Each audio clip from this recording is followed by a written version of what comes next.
같이 기도하겠습니다. 하나님 아버지 감사합니다.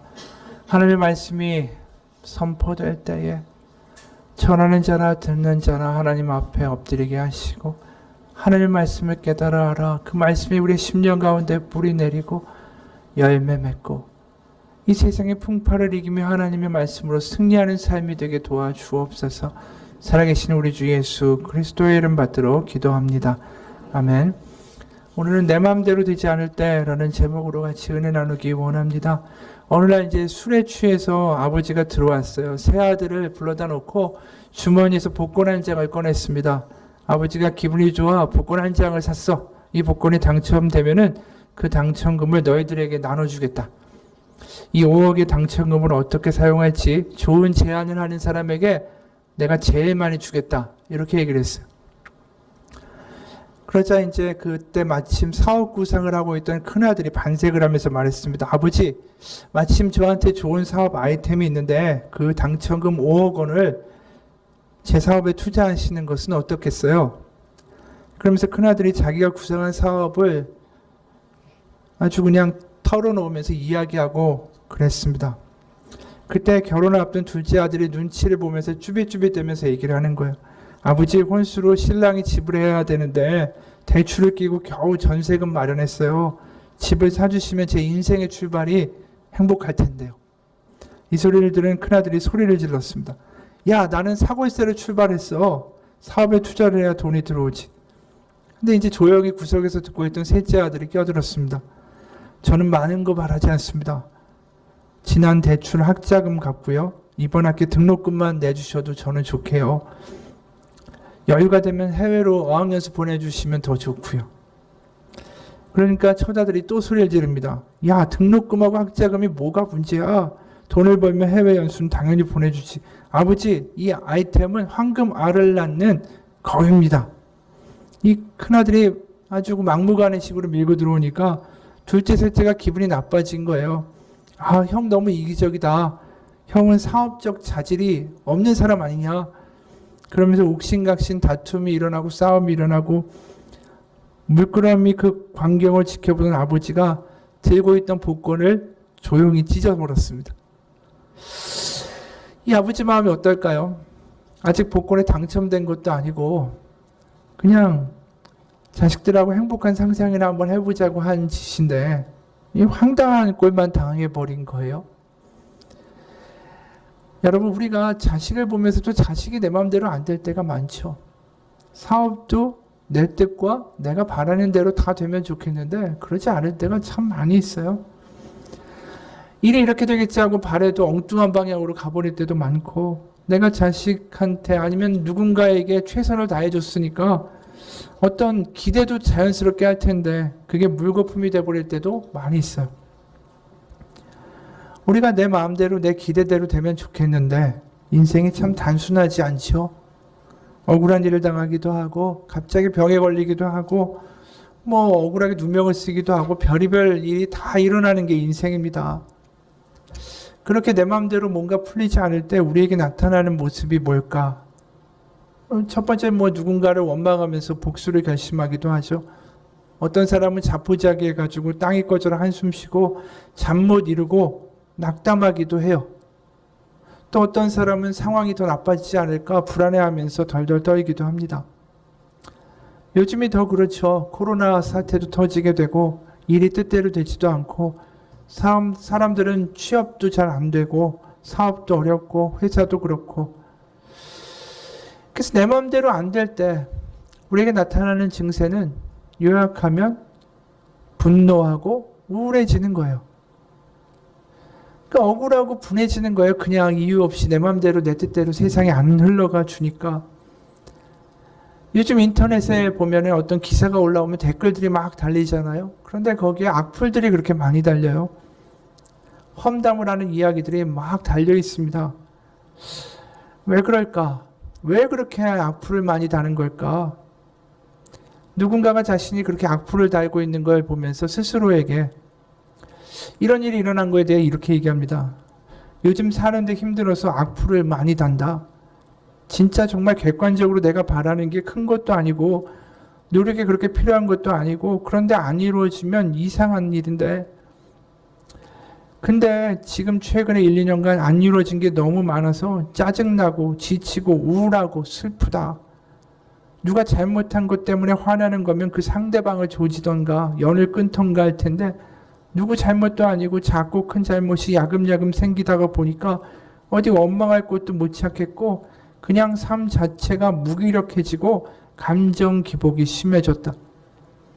그러니까 내 마음대로 좀 안 되니까, 남들도 나처럼 안 됐으면 좋겠고, 분노가 쌓이니까 그걸 밖으로 내보내야 될 것 같고, 욕하고 댓글 다는 거예요. 근데 그런 분노나 화를 강자한테 낼 수 있나요? 그럴 수 없습니다. 익명으로 인터넷에다가 댓글을 달아서 자기의 화를 분출하든가, 자기보다 약한 사람, 만만한 사람을 골라가지고 그 사람한테 화내고 분노 터뜨리는 거예요. 그럼 또 분노를 당한 사람은 또 그 분노를 가지고 더 약한 사람한테 가서 터뜨립니다. 그래서 우리가 부부를 잘 보게 되면, 부부가 불행하게 되면 가장 많이 망가지는 게 애들이에요. 왜냐하면 부부가 가장 화내게 만만한 게 애들입니다. 엄마가 화가 나가지고 막 부부싸움하고 마음에 안 들고 막 씩씩거리면 제일 흔히 하는 말이 이런 거 아닙니까? 아이한테 갑자기 너 숙제 다 했어? 왜 놀아? 또 누굴 닮아서 그렇게 말 안 듣냐? 그러니까 엉뚱하게 자기의 화가 그 아이한테 가버리는 거죠. 만만하니까. 하나님 분명히 그 가정을 아담과 하와를 만드시면서 보기에 좋다, 생육하고 번성하라고 하셨는데, 요즘의 가정을 보게 되면 분노도 많고 비난하는 것도 많고 책망하는 것도 많은 것 같아요.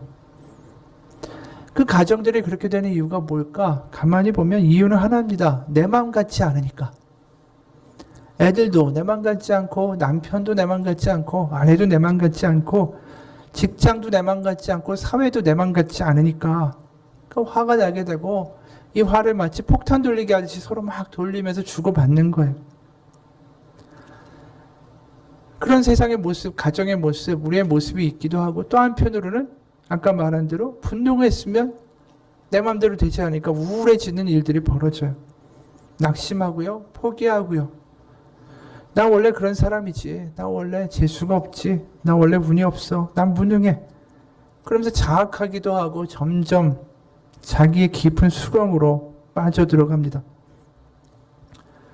이 어느 연예인이 부모님이 투자 실패를 하는 바람에 그 빚을 다 뒤집어 쓰게 됐어요.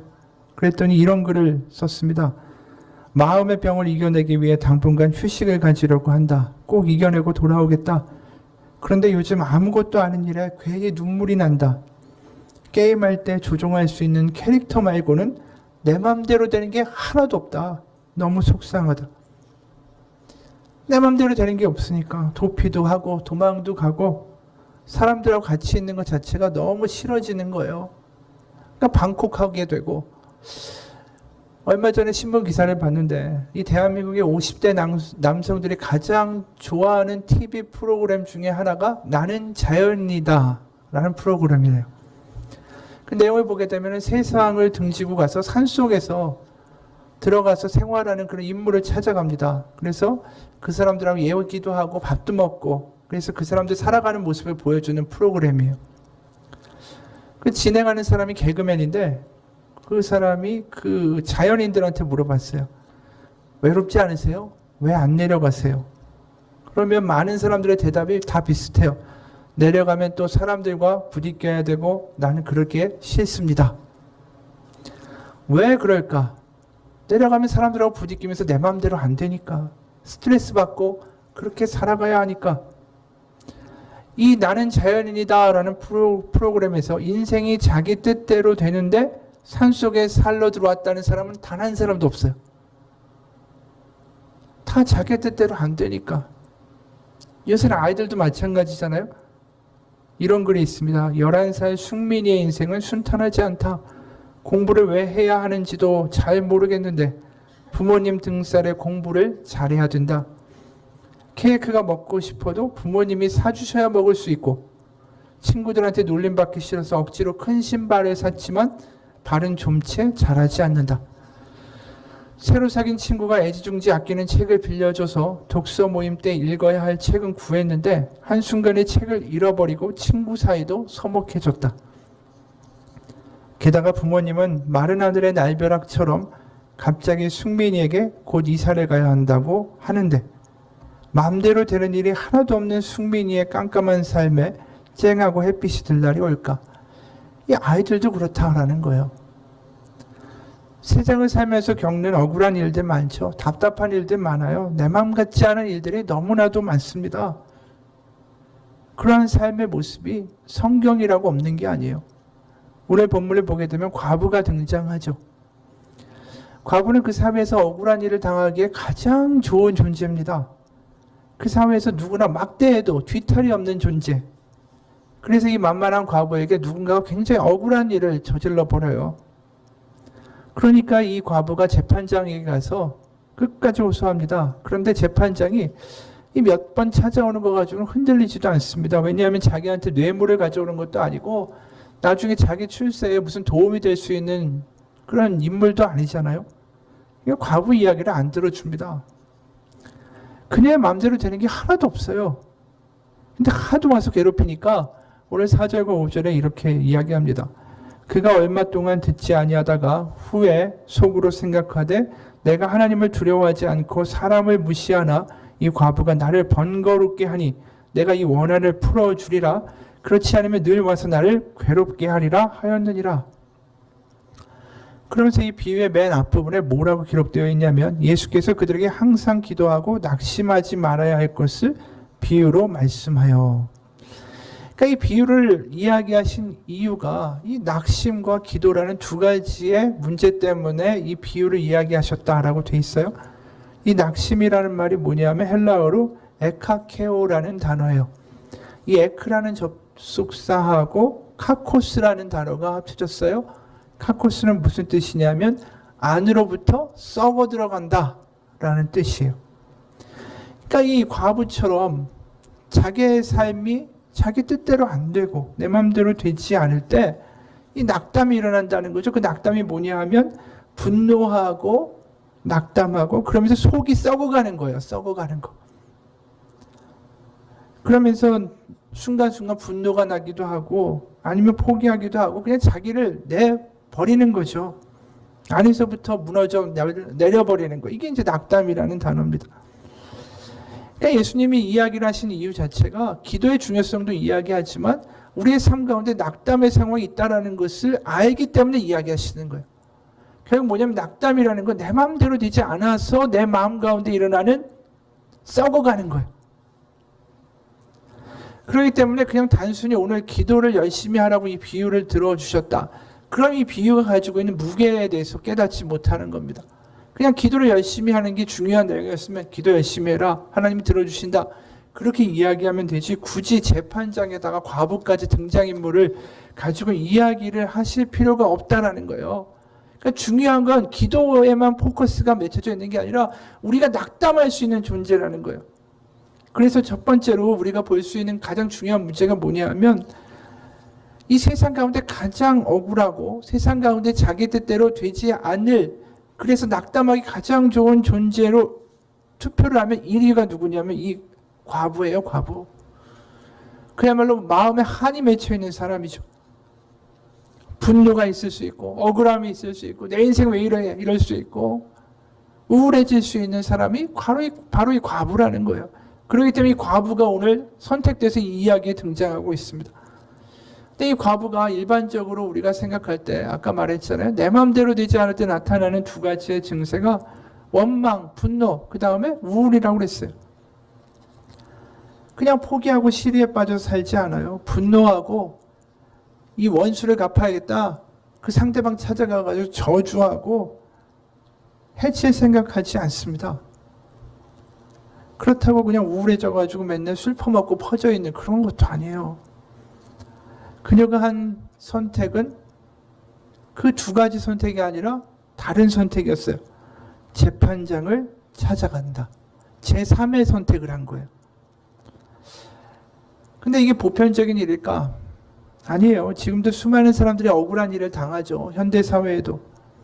근데 법원에 가가지고 피켓 들고 비가 오나 눈이 오나 끝까지 시위하는 사람들은 그렇게 흔하지 않아요. 한 맺힌 사람들이 그거 하는 거예요. 그러니까 이 과부를 보면서 이 기도라고 연결하시는 거예요.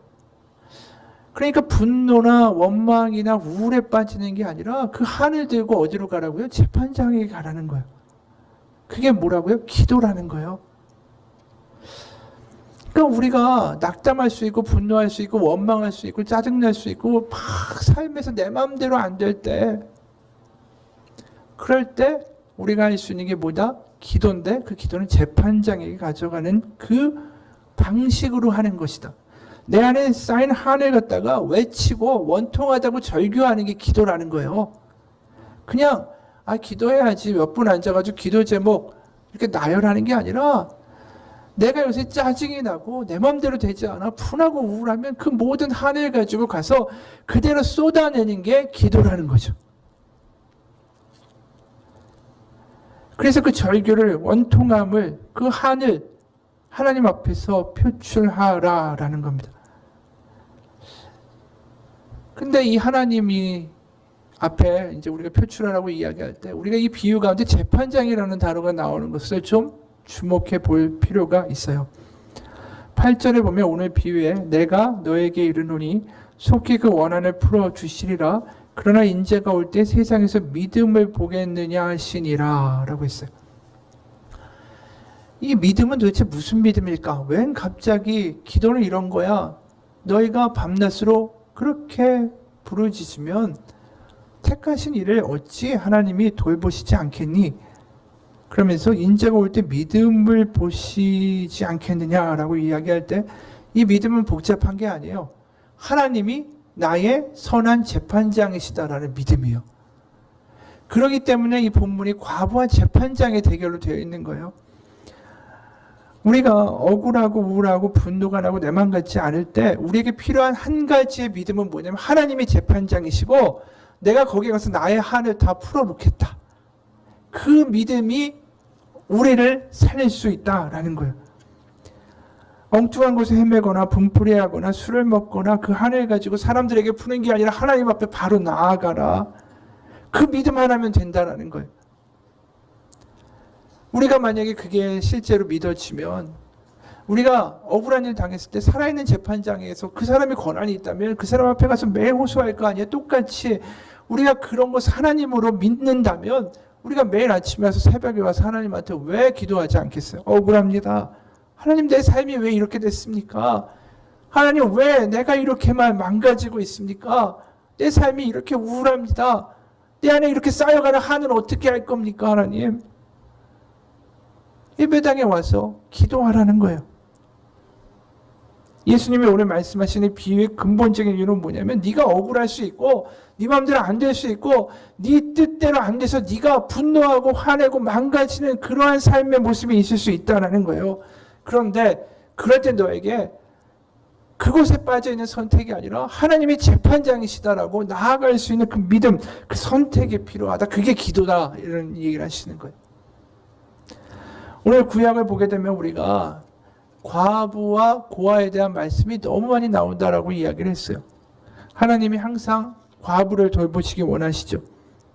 그래서 신명기 27장 19절에 이런 말씀이 있어요. 객이나 고아나 과부의 송사를 억울하게 하는 자는 저주를 받을 것이라 할 것이요 모든 백성은 아멘 할지니라. 그러니까 재판을 억울하게 하면 안 된다는 거예요. 과부에. 그러면서 이렇게까지 이야기하세요.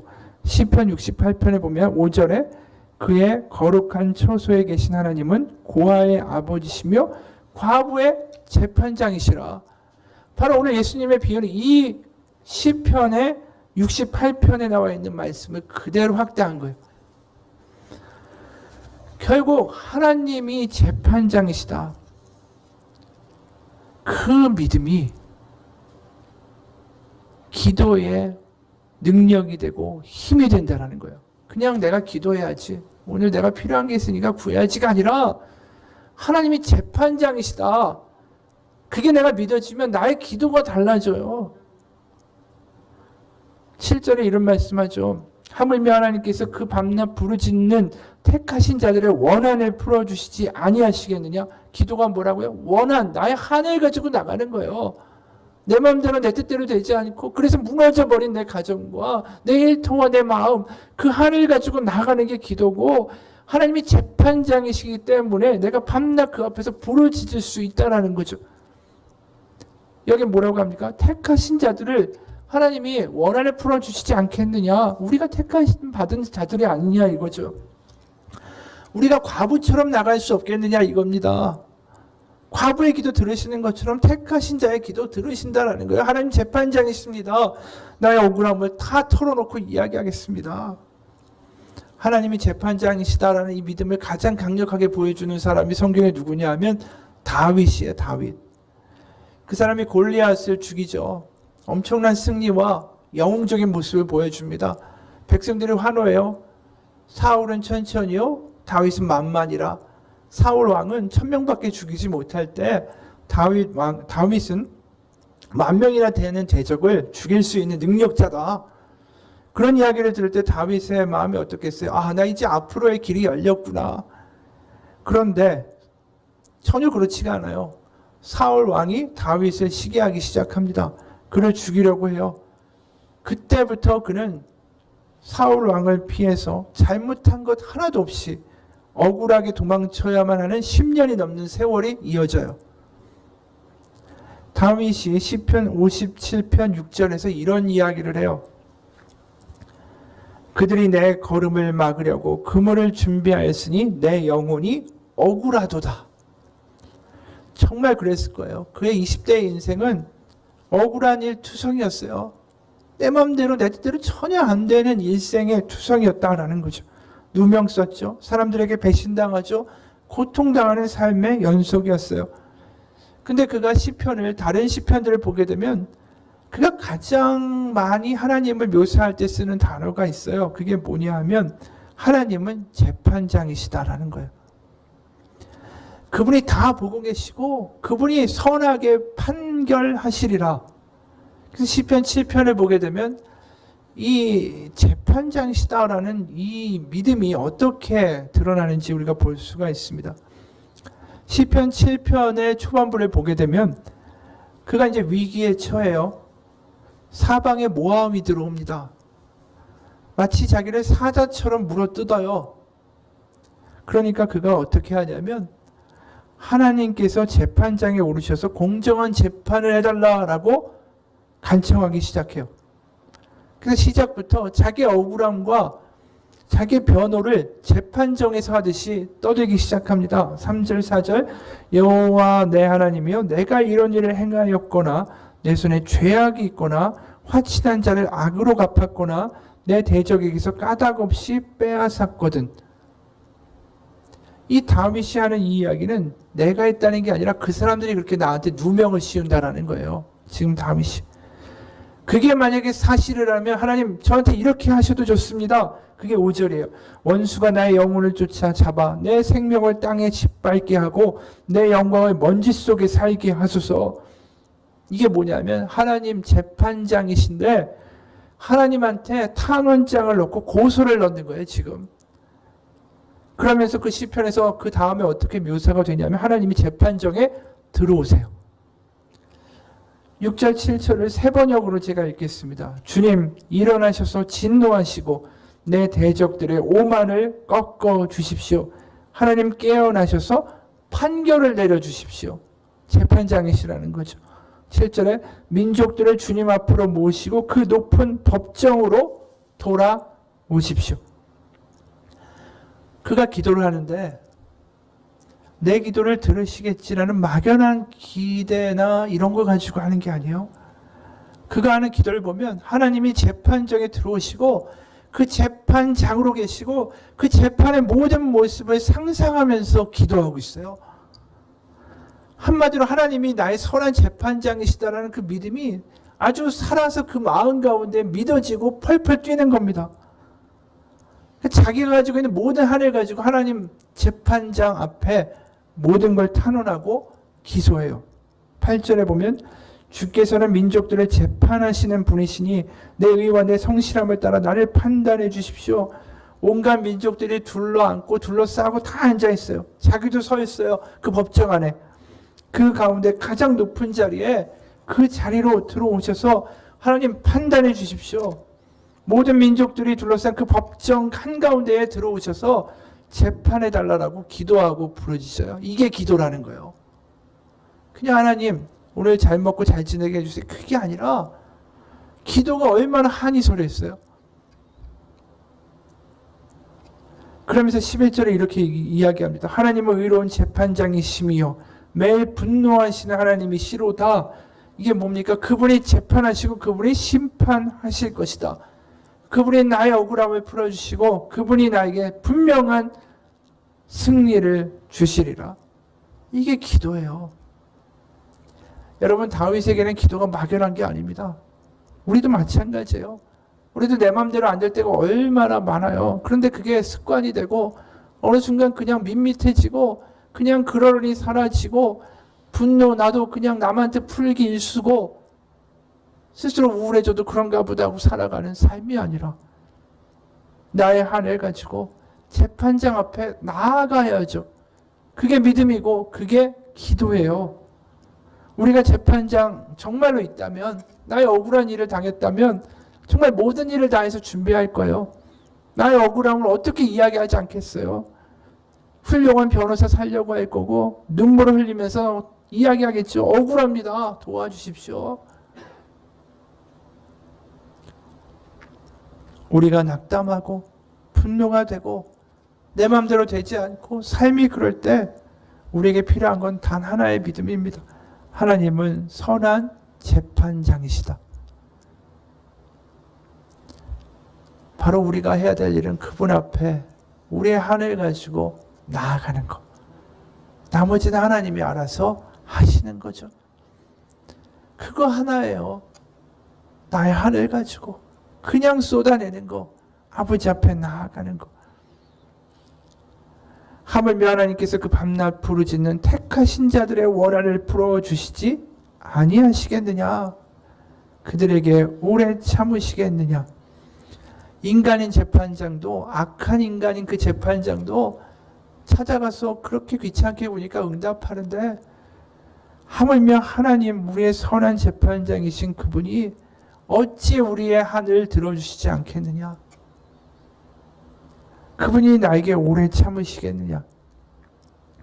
바로 기도가 법정에서 하는 나의 탄원이라고 생각이 든다면, 나의 억울함을 다 쏟아내는 것이라면 우리는 그 기도 가운데 변화될 수 있어요. 내 이 들어있는 한을 분노나 화나 명상이나 여행이나 도피나 술로 푸는 게 아니라 바로 하나님은 선한 재판장이시다. 그 믿음이 그 모든 것들을 해결할 수 있는 길인 줄을 믿습니다. 시편 37편 4절과 6절에 이런 말씀이 있어요. 여호와를 기뻐하라. 그가 내 마음의 소원을 내게 이루어 주시리로다.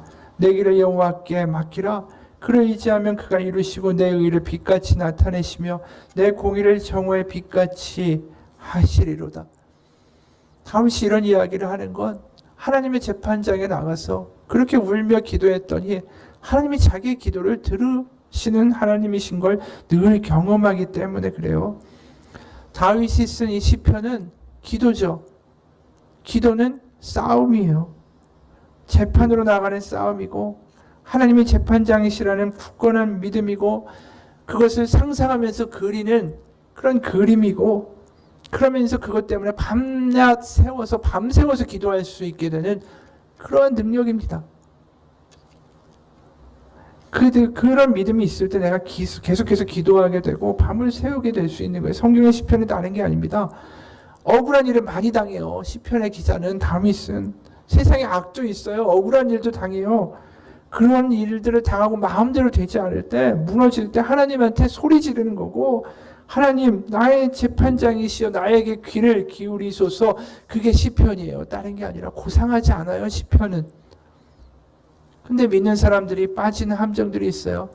내 마음대로 되지 않을 때 기도조차 망가지는 거예요. 내가 가지고 있는 한을 하나님 앞에 고백하면 하나님 재판장이시라고 해야 되는데 하나님을 원망하는 식으로 기도하는 거예요. 하나님 어떻게 이럴 수 있습니까? 그러면서 하나님한테 엉뚱하게 그렇게 하다가 포기로 이어지고 기도는 왜 하지? 기대도 사라지고 그러면서 의욕도 없어지고 마음도 딱딱해지고 그러면서 속이 썩어가는 믿음을 가진 사람들이 있어요. 얼마나 불쌍해요. 하나님은 재판장이신데 그분 앞에 쏟아놔야 할 걸 엉뚱하게 하나님을 원망하는 원수처럼 이야기하는 거예요. 그러면서 마음이 굳게 되고 그러면서 냉담하게 되고 그러면서 자기 방어적인 태도로 점점 하나님보다는 세상의 이야기로 빠져들면서 내 안의 분노는 더 심하게 되는 거죠. 정말 절망이 뭔지 아세요? 일이 안 돼서 절망이 아니라 하나님이 나의 선한 재판장이시다 라는 그 믿음을 포기할 때가 가장 절망적일 때예요. 그게 정말 절망이에요. 하나님은 우리에게 선한 재판의 판결을 주시는 분이에요. 그 판결이 내가 원하는 방식의 판결이 아닐지라도 그분의 가장 좋은 판결을 나에게 주실 거예요. 그렇기 때문에 판결의 결과를 내가 신경 쓸 게 없어요. 뭐라고 얘기합니까? 그냥 나의 한을 가지고 아버지 앞에 그대로 기도해 나가는 그게 다라는 거예요. 한 기자가 탄 유람선인 남태평양 제도를 지나던 중에 암초를 받아 침몰했어요. 다 죽었는데 이 기자만 통나무를 붙들고 무인도에 도착해서 살 수 있었습니다. 가까스로 살았지만 막연했어요. 그러니까 기자가 맨손으로 나무를 꺾어오고 억새풀을 엮어서 집을 지었습니다. 며칠 동안 고생해서 집을 지었어요. 바람과 추위를 피하게 되고 물고기를 잡아서 날로 먹으면서 목숨을 이어갔습니다. 이제 불이 필요하잖아요. 그래서 모든 수단을 다해가지고 부싯돌까지 부딪혀 가면서 드디어 몇 시간을 고생을 했는데 드디어 불씨를 얻었어요. 불을 피워서 생선을 구워 먹고 추위를 맞게 되니까 무인도에서의 삶도 이제 견딜만 하구나. 그런데 웬일이에요? 바람이 갑자기 세차게 불어가지고 그 불꽃이 집으로 옮겨 붙었어요. 며칠 동안 그렇게 애써서 만든 집이 다 타버렸어요. 기가 막혀서 눈물도 안 나왔습니다. 하늘을 향해 소리를 질렀어요. 하나님, 이럴 수가 있습니까? 살아보겠다고 이렇게 힘겹게 발버둥 치는데 어떻게 저한테 이런 일이 있을 수가 있단 말입니까? 제가 얼마나 힘들어 집을 지었는지 잘 아시지 않습니까? 근데 하나님 정말 너무하십니다. 낙심해서 막 원망하고 있을 때 문득 이상한 소리가 들렸어요. 붕이라는 소리가 들려요. 백고동 소리입니다. 깜짝 놀라서 가보니까 수평선에 웬 기선이 나타난 거예요. 속력을 높이면서 무인도를 향해 기자가 있는 곳으로 배가 왔습니다. 배에서 선장과 선원들이 보트를 내리고 와서 기자를 구출했어요. 그리고 이렇게 말했습니다. 무인도에서 난데없이 연기가 나는 것 보고 급히 달려왔노라. 결국 자기가 만들어 놓은 집이 타면서 피어오른 연기 때문에 구조가 된 거예요. 여러분, 내 마음대로 되지 않아도 내가 기도하고 내 한을 모두 다 하나님 앞에 이야기했다면 그 다음에 것을 하나님이 책임지시는 거예요. 내가 하나님은 선한 재판장이시다라는 게 내가 원하는 대로 판결을 내주시기 때문에 선한 재판장이신 게 아니라 내가 모르더라도 선한 판결과 선한 결론과 선한 길로 인도하시기 때문에 그분이 선한 재판장이시라는 거예요. 예수님이 억울함을 당하셨잖아요. 십자가에 매달리실 때가 얼마나 억울해요. 아무런 죄도 짓지 않았어요. 그런데 십자가에 매달려서 고통당하시면서 마가복음에 보면 이렇게 얘기하세요. 예수께서 크게 소리 지르시되 엘리 엘리 라마 사박다니 하시니 이를 번역하면 나의 하나님 어찌하여 나를 버리셨나이까? 라는 뜻이라. 시편 22편에 나오는 내용이에요. 시편 자체가 아까 얘기했잖아요. 억울함과 한과 그것을 그대로 드러내는 게 시편이고 그게 기도다. 그걸 그대로 가져다가 예수님이 십자가 위에서 터뜨리셨어요. 믿음이 없어서일까? 아니에요. 그 억울한 상황 가운데 하나님을 포기한 게 아니라 하나님을 끝까지 믿어요. 하나님 이렇게 끝내실 것입니까? 하나님을 믿기 때문에 이렇게 이야기하는 거예요. 정말로 우리가 억울하고 분해서 하나님을 너무나도 미워하고 절망하게 되면 이런 기도도 안 해요. 기도 자체를 안 하지. 하나님 앞에 와서 하나님 이렇게 끝낼 수는 없습니다. 이거라도 끈질기게 외침으로 외치는 게 기도죠. 그래서 기도를 하니까 어떻게 일어납니까? 하나님이 결국 예수님을 부활시키시잖아요. 시편은 다른 게 아니에요. 울부짖고 매달림이고 탄원이고 결국 하나님이 부활이라는 하나님의 방법으로 예수님을 살려내셨죠. 우리가 삶을 살면서 매일매일 부딪혀요. 내 마음대로 되지 않아서 분노하고 우울하고. 근데 그렇게 하루를 끝내지 마세요. 분노가 나면 나는 대로, 억울하면 억울한 대로, 슬프면 슬픈 대로 그것을 그대로 가져가서 아버지 앞에 탄원하고 외치고 기도하십시오. 그거 하나면 돼요. 우리에게 요구하는 건 다른 게 아니에요. 뭐 네가 이 일을 어떻게 해라, 더 거룩해져라, 뭐 해라, 그게 아니에요. 끝까지 슬프면 슬픈 대로, 분노하면 분노하는 대로, 억울하면 억울한 대로 그냥 그대로 아버지 앞에 다 털어놓고 외치고 부르짖으면 나머지는 하나님이 하시는 거예요. 그게 되는 게 뭐라고요? 하나님은 나의 재판장이시다. 하나님 분명히 판결하시고 들으시고 움직이실 것이다. 다윗이 그림을 그리잖아요. 재판정의 모습을. 그게 얼마나 생생해요. 그게 믿어지면 우리는 부르짖기만 하면 됩니다. 세상에 사람들이 나의 이야기에 정말 관심이 있을까? 없어요. 친구들이랑 아무리 이야기하다가도 그 친구들도 지나면 다 잊어먹어요. 오죽하면 내 얘기를 들어줄 사람이 없어서 돈을 줍니다. 상담하러 가고 어디 가서 돈 주고 내 얘기 들어달라고. 사람한테 하지 말고 하나님한테 해야 됩니다. 주님 앞에서 내가 털어놓을 때 고상한 척 할 필요 없어요. 거룩한 척 할 필요 없어요. 씩씩한 척 할 필요 없어요. 믿음 있는 척도 할 필요 없어요. 다 가식이에요. 그냥 내가 가지고 있는 억울한 거, 한 거, 분노하고 그냥 슬프면 슬픈 대로, 힘들면 힘든 대로. 과부가 무슨 고상 떨면서 나아갑니까? 괜찮은 척하고 좋은 옷 입고 고상하게 이야기해요. 재판장 앞에 나가서 그런 게 아니라는 거예요. 비명이기도 하고 외침이기도 하고 고함이기도 하고 억울하다고 소리 지르는 거, 그거 자체가 기도라는 겁니다. 어느 분이 이런 간증을 해요. 1시간쯤 그렇게 기도했을까? 논리적으로도 말이 안 되는 나의 삐딱한 기도를 하나님은 고개를 끄덕이며 다 들어주셨다. 속을 털어놓다 보면 상대가 내 말을 듣는지 아닌지 알아채지는 것처럼 그때 나는 기도하면서 하나님께서 내 거친 말들을 들으신다라고 느꼈다. 그걸 믿음이라고 해야 할지 느낌이라고 해야 할지 모르겠지만 그 덕분에 누구에게도 말해 본 적이 없는 내 마음속에 있는 상처와 독을 1시간 동안 숨가쁘게 쏟아냈다. 그리고는 갑자기 할 말을 다 마친 듯 입술이 굳게 다물어졌다. 30초 정도의 침묵, 마치 전력 질주 후에 몸을 내던진 사람처럼 나는 바닥에 엎드려 헉헉 숨고르기를 했다. 잠시 후에 무언지 모를 시원함이 아랫배에서 쏴하니 밀려왔다. 그러더니 어떤 소리가 속삭임처럼 바깥으로부터 내 안에 들어와 나를 감쌌다. 나는 너를 한순간도 내버려 둔 적이 없단다. 돌아보면 하나님은 그날처럼 생각하지도 못한 시점에 그분의 마음을 보여주시는 분이셨다. 체한 듯 해서 내 마음을 개워내야만 살 것 같아 솟구치는 원망과 비난의 언어를 쏟아놓던 그때도 하나님은 어떻게 나한테 그런 말하니? 라고 책망하지 않으셨다. 오히려 나는 네가 무슨 말을 하는지 다 안다 라는 눈빛으로 다가오시고 나를 한순간도 내버려 둔 적이 없는 나의 유일무이한 보호자가 하나님이시라고 알려주셨다. 그 말씀 마치 너한테는 내가 있잖아. 내가 처음부터 끝까지 너와 동행하는데 뭐가 걱정이니라는 말로 들렸다. 내 인생에서 하나님과의 나와의 관계는 바로 그때 가장 뜨겁게 형성된 것 같다. 찢기고 상하고 넘어지고 못난 나도 하나님 품 안에서 완전히 수용될 수 있음을 그 순간에 나는 깨달았다. 마치 때 묻은 나의 민낯을 들어 보였는데도 너는 참 예쁜 내 딸이야 라는 말을 듣는 것 같아서 하나님이 지금도 앞으로도 어떤 순간에도 나를 떠나지 않고 나를 돌보시며 영원히 함께 하시리라고 100% 믿어졌다. 나는 너를 한순간도 내버려 둔 적이 없단다. 그 말씀에 나는 더 절망할 이유가 없었다.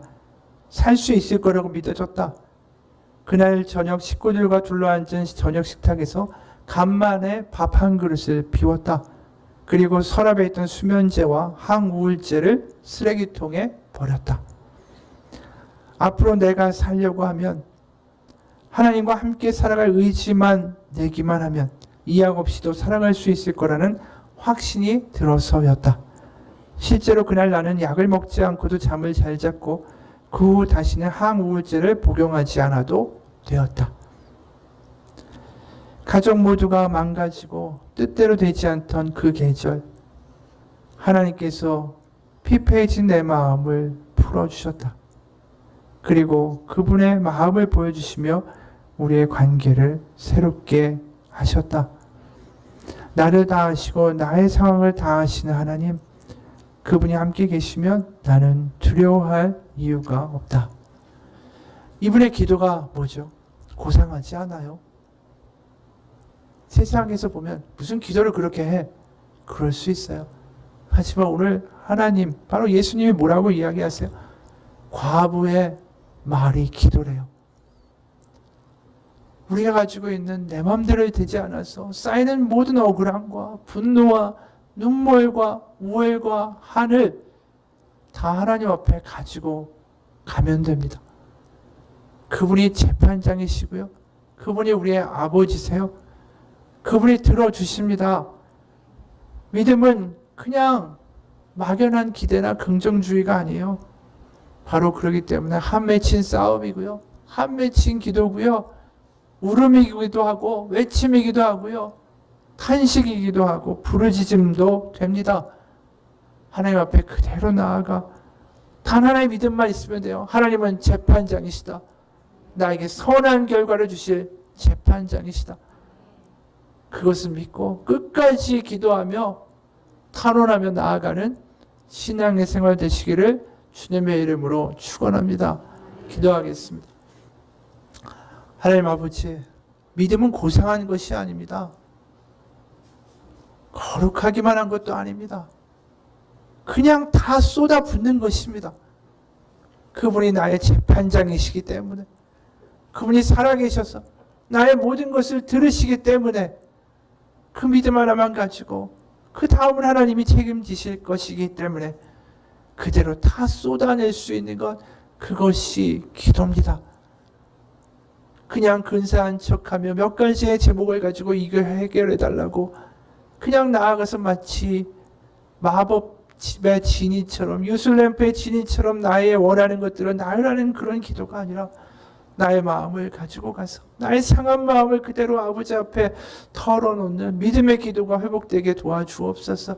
쏟아놓는 만큼 변화되고 하나님 앞에 그 한을 다 드릴 때 하나님은 그것을 기쁨으로 바꾸시고 눈물 가운데 희락으로 바꾸시고 쓰러진 가운데 소망을 허락하여 주실 것입니다. 하나님이 어려운 때에 그 기도를 회복하게 하여 주옵소서. 하나님 앞에 나아가는 기도가 회복될 때 이 상황의 어려움보다 하나님을 만나기에 이길 수 있는 힘을 얻게 될 것을 믿습니다. 살아계신 우리 주 예수 그리스도의 이름 받들어 기도합니다. 아멘. 우리 같이 헌금합니다.